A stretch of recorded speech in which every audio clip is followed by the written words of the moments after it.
Oh, with that beautiful hat. Please put that on. This is Robin's Kentucky Derby hat. And Perfect.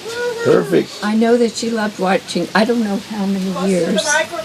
I don't know how many years of watching the Kentucky Derby, but 20 years.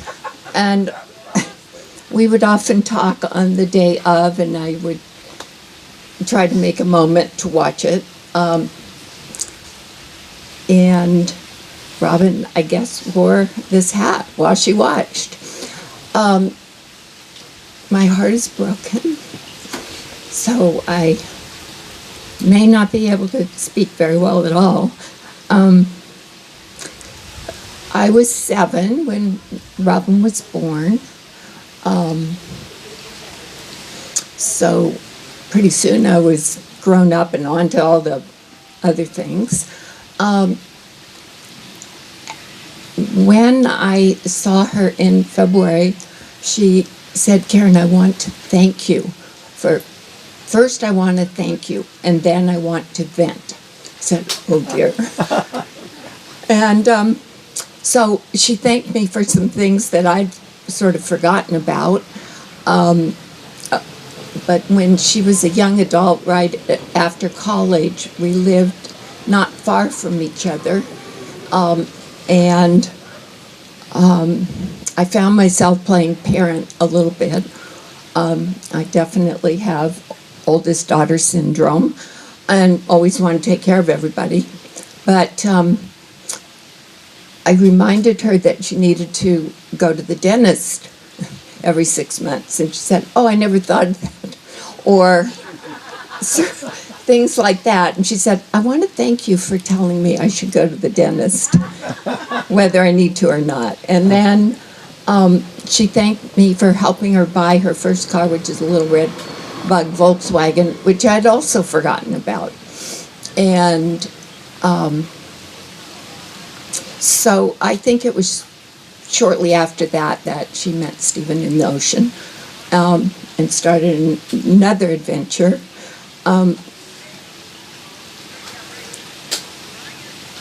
Everything everyone has said is so true.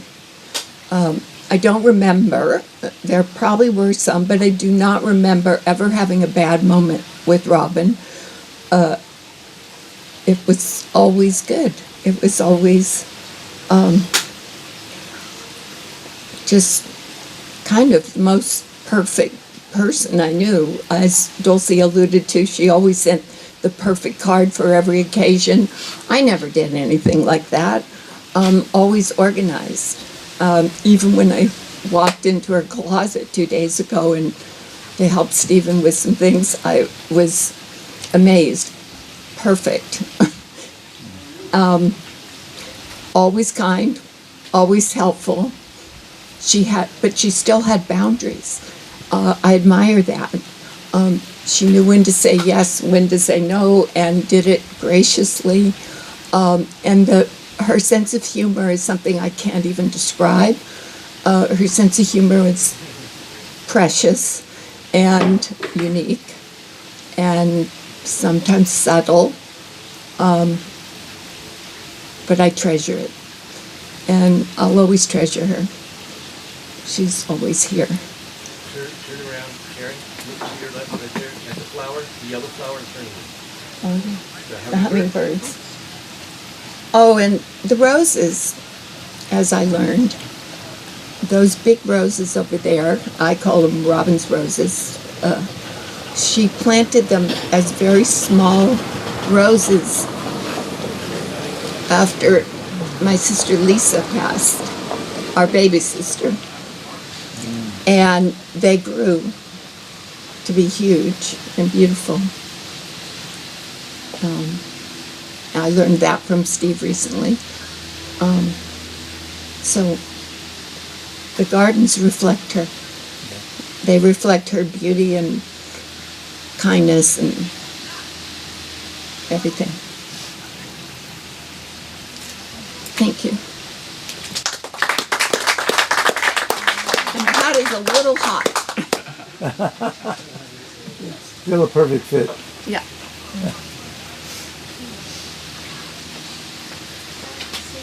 Sure.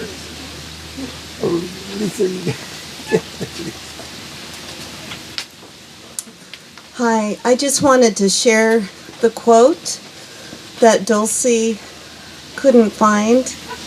Oh, Lisa. I'm Lisa, and I was dear friends with the youngest sister, Lisa.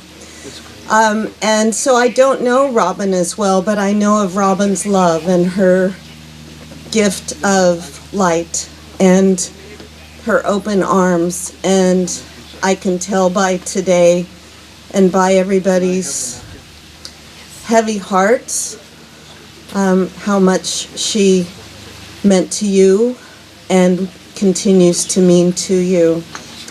And so the quote is, "How lucky I am to have something that makes saying goodbye so hard." So here's to Robin and her love and her light, and actually not saying goodbye, but continuing to be inspired by her and carrying on that love and light.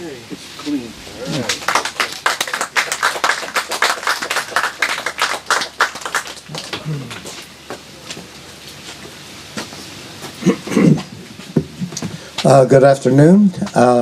My name is Rick Gonzales. I just want to share some of Robin and Stephen with the rest of you. I'm a person that I'm going to share a little bit about myself as well. I have people that like me a lot, or that can't stand me. So, and nothing in between. So I'm either all in or all out. And when I joined this Davis Democratic Club with Stephen, I guess he was already there. We started. I became vice chair and he was the chair. So we started having these events, and these events were like the champagne brunch that is going to happen in 2 weeks, so I'll make a little invite to everybody on May 24th on Sunday at the house of Miss Holly and Matt Bishop. That's where the venue is going to be for this year, and I'm going to lead up to it with Robin in just a second. So that's coming down the road. So please, everyone's invited, and please come and share with the Davis Democrats, the elected officials, etc.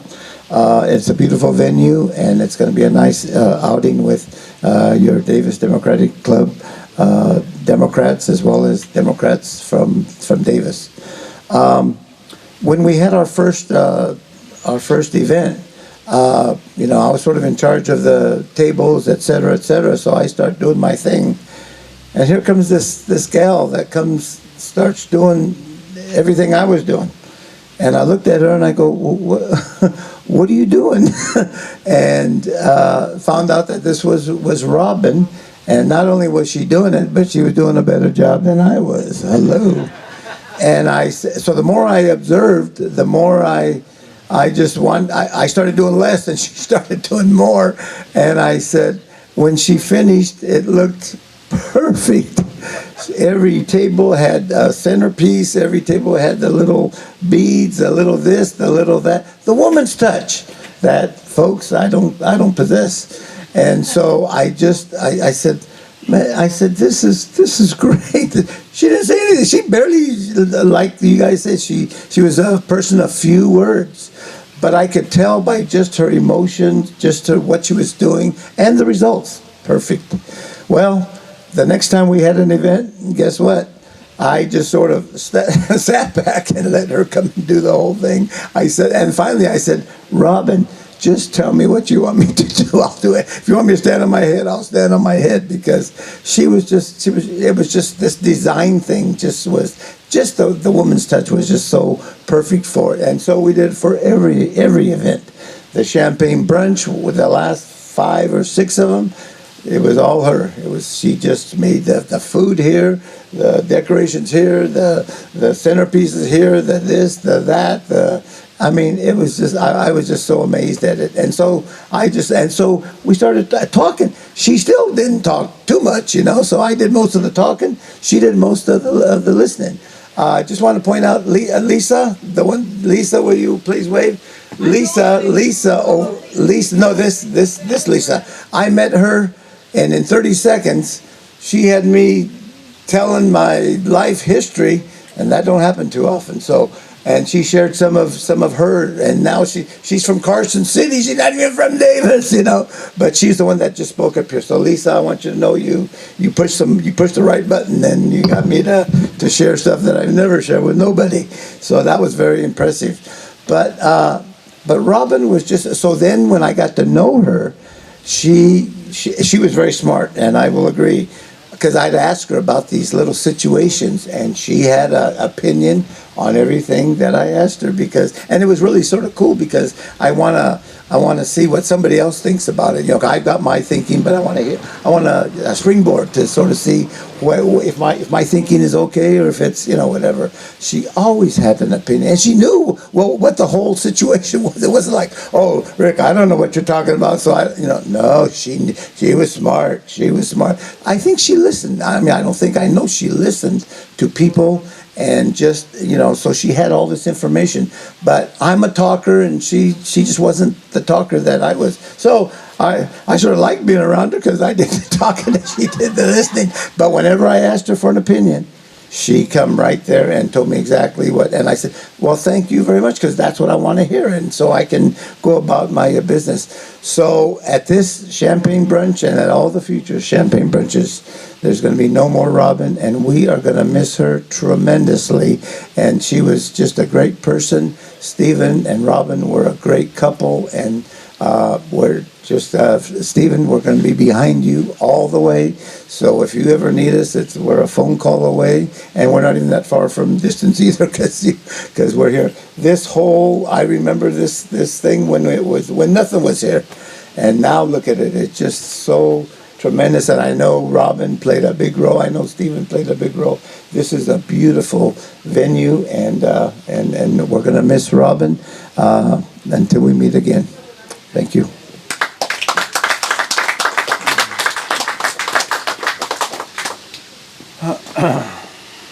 Oh, boy. All right. Anybody else? We're good? We're good.